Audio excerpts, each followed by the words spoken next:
Hello YouTube, this is Morgan Airspeed Prime here with my next Boruto anime review. This one's going to be for episode 213, which is called True Identity. So, very good episode, very good adaptation of what was effectively all of chapters, I think 45 and 46 of the manga. So we covered two full chapters here, and very accurately for the most part. Any changes here were kind of minor, but just got to the same point, because again, a lot of these chapters and a lot of this episode, of course, was massive explanation. So in terms of like the animation, there's only so much they can do with a lot of it, because it is like just Naruto, Shikamaru, Sasuke talking to Amado at a table with some brief cutaways to outside with basically Boruto and Kawaki. So it's one of those ones where like the adaptation is fine. The parts of the episode that were more focused on the fight, it was just the sort of first stage of the fight, so they didn't go like super all out. And because it was more scattered in between explanation moments, the fight maybe perhaps felt a little slow, even seeing it in the animation. But it is pretty accurate to the way the fight was done in the manga as well. So there's not too much to really complain about here. This was a perfectly fine adaptation of this. About the only issue I'd have with this sort of adaptation and stuff like that would just be that in the explanation, I don't know if it was just the subtitles specifically that I was watching or whatever, but in some of the early explanation of Amado talking about the Otsutsuki, he called them sort of like, what was it, like meddling aliens or something like that, whereas in the manga, I thought they gave sort of the perfect explanation, just two words to perfectly encapsulate what the Otsutsukis are. He called them alien parasites. Now, the word parasite does get used later on in this episode to refer to how Ishiki took over Jigen without using the karma mark. But I felt that alien parasites is the perfect way to explain what the Otsutsuki do. And the idea of like, oh yeah, they plant a 10 tails on a planet, it basically turns into the tree, it absorbs everything to create a chakra fruit, and then the Otsutsukis eat that chakra fruit, and it obviously gives them power, but then they add on to that the idea that it also sort of absorbs genetic data, and so this is how the Otsutsuki sort of evolve and grow more powerful as they go forward, is that they basically learn everything from the planet that they plant the tree on, and use that to kind of gain everything from that planet. And that is the perfect way to describe a parasite, because the tree literally sucks everything out of the planet and then forms it into the fruit, and that's where they get that from. I just thought that was very impactful when I saw that exact explanation, and it was a little bit surprised they didn't use that exact wording here. Perhaps they actually did in terms of the direct translation, and the subtitles just did it a little bit weirdly, but I just thought it was a little bit of a missed opportunity to not have exactly that phrasing come into play. But yeah, like I said, beyond that, most of this review, I suppose, is just going to be like mentioning a lot of the kind of cool things that we learned here in the anime for the first time. As a manga reader, I already know what this stuff is. I have the further explanation that's going to happen in the upcoming episodes and so on. But still, it's important to realize that, yeah, it's at this point in the story where we learn this key information.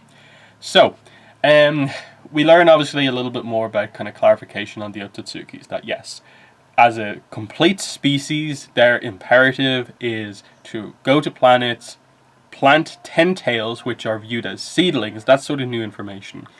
They then sort of grow into the chakra tree. That's where the chakra fruit comes from. That's how the Otsutsukis gain their power. We sort of got a sense from that with sort of the introduction of Momoshiki and the idea that he had kind of done that multiple times. And then adding to the fact that, you know, Kaguya is basically doing that, you kind of got a sense that, oh, okay, all Otsutsukis do that.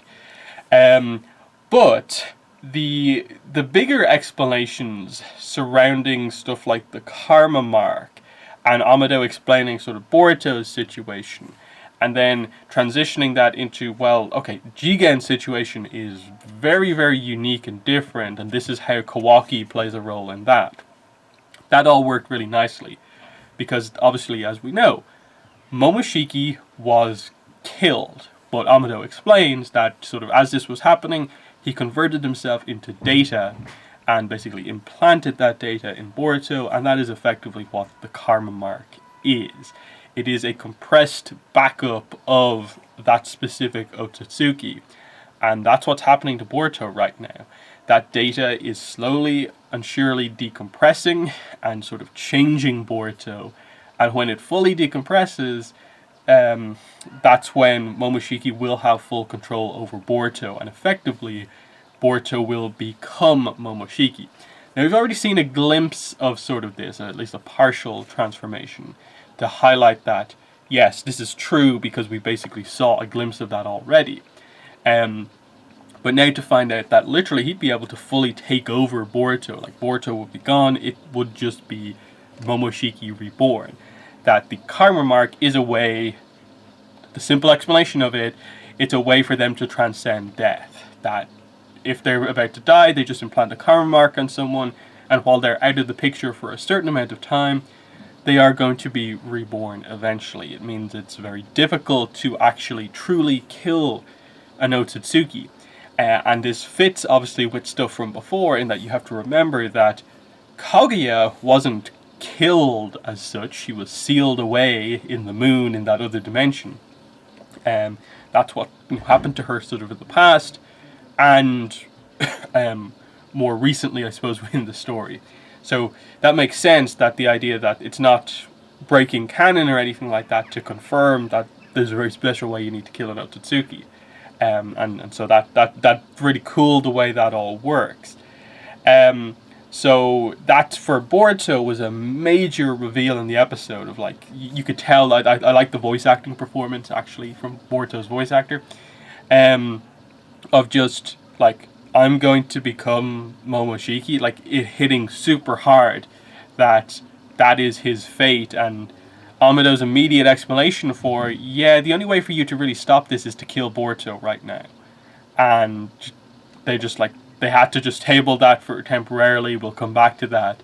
There's much more of an explanation to come out, because we now need to explain the situation with Jigen / Ishiki. So Sasuke is actually the one to jump in here a little bit more and sort of explain that, okay, wait. That's nice, but how does that work with Jigen, who is an Otsutsuki? By your logic, and he literally says, when the extraction, decompression is complete, the karma goes away because it's not needed to assist with the extraction anymore. It's just the power is part of the person. But Jigen clearly still has his karma mark. So Amado explains that, well, the situation with him is different because, and we get the full backstory basically of Ishiki. He was the sort of partner Otsutsuki to Kaguya. So the two of them came to Earth basically at the same time, but Kaguya betrayed him and basically left him for dead. And this created a situation where he was too weak, too badly injured to, it was so sudden he couldn't activate his ability to make a karma mark. So he just found the nearest person, who was a monk, sort of ancient human at that time, because again, when Kaguya came, it was ages ago in the past.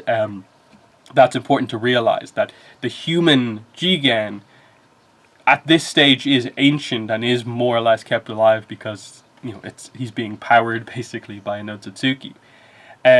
So we know Jigen's power is to shrink things, so we get the idea if he shrinks himself, jumps inside of Jigen's head and sort of literally becomes a parasite and sort of takes him over from the inside.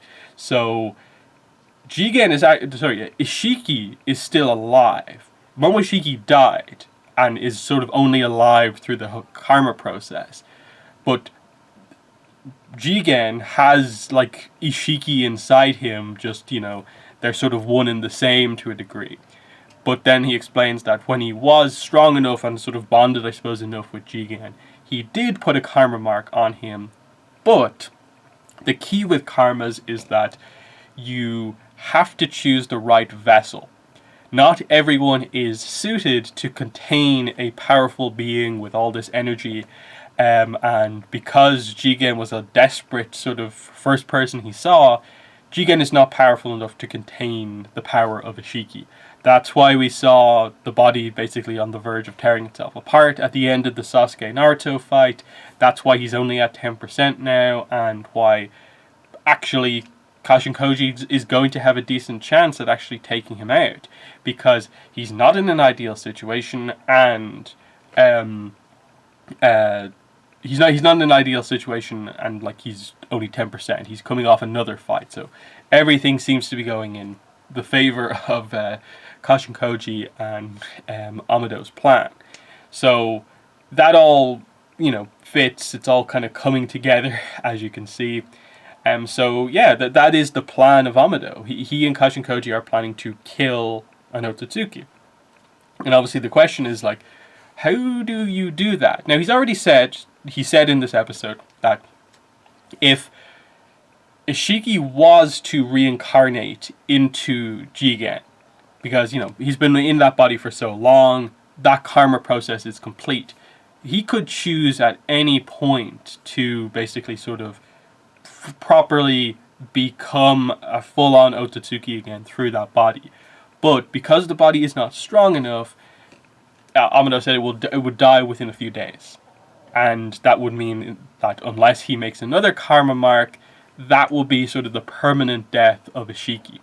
So the reason that we have this weird situation with the Ishiki karma mark of it's on Jigen and it's also on Kawaki is because he has been trying to create the perfect vessel, and that is Kawaki. So the thing at all costs that we need to avoid is Jigen Ishiki being reborn within Kawaki, and that's something that we do need to resolve.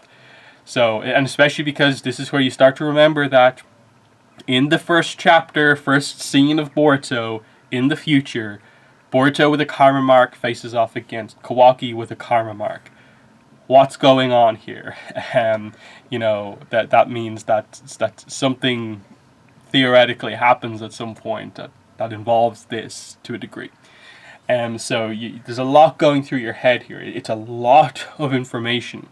Even the stuff with the 10 tails, even though we've known about the 10 tails before, it's nice to get the recap in this context, because the whole 10 tails chakra fruit thing is one of the more complicated parts of like the lore of Naruto and how it exactly works.